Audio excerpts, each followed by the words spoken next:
రేవంత్ రెడ్డి యాది పెట్టుకో, యాడికి పోయినా ఒక 500-600 మంది సెక్యూరిటీని పెట్టుకుని లేకపోతే మాత్రం ఈ బలగొట్టేటట్టున్నారు ప్రజలు.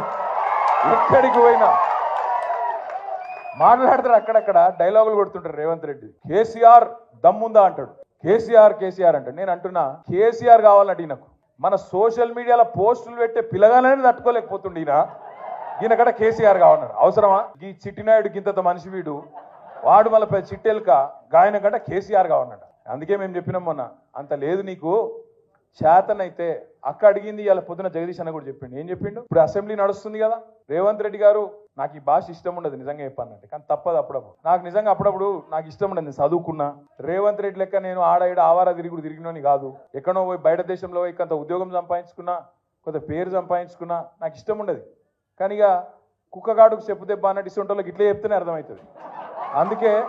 అందుకే చెప్తున్నా, రేవంత్ రెడ్డికి అడుగుతా ఉన్నా నేను, నువ్వు నిజంగానే మగాడివి అయితే అసెంబ్లీ నడుస్తుంది కదా 15-20 రోజులు పెట్టు. మొదలు 10-15 రోజులు మొత్తం రాష్ట్రంలో ఉన్న ప్రజల సమస్యలు మాట్లాడదాం, లగచర్ల మాట్లాడదాం, గురుకుల పాఠశాలలు మాట్లాడదాం, అక్కడ ఉన్న సమస్యలు మాట్లాడదాం, రాష్ట్రంలో నువ్వు చెప్పిన 6 గ్యారెంటీలు మాట్లాడదాం, ఆటో డ్రైవర్లు ఎందుకు చచ్చిపోతున్నారో మాట్లాడదాం, చేనేత కార్మికులు ఎందుకు చచ్చిపోతున్నారో మాట్లాడదాం, బోనస్ ఎందుకు ఇస్తలేవో మాట్లాడదాం, మిగతా అన్ని విషయాలు మాట్లాడదాం. నీకు ఇష్టం ఉన్నంత కాలం రాష్ట్రం అప్పుల పాలైందని తప్పుడు ప్రచారం చేస్తున్నావు కదా, అది కూడా మాట్లాడదాం. నువ్వు నిజంగానే మొగాడు అయితే 10 రోజులు ఇదంతా ఒడిచిపోయినాక మిగిలిన 4-5 రోజులు ఉన్నాయి కదా, ఆ స్కామ్ అంటున్నావు కదా, మొగోనివైతే అసెంబ్లీలో చర్చ పెట్టు, అక్కడనే సమాధానం చెప్తా నీకు అసెంబ్లీలోనే చెప్తా ఉన్నా.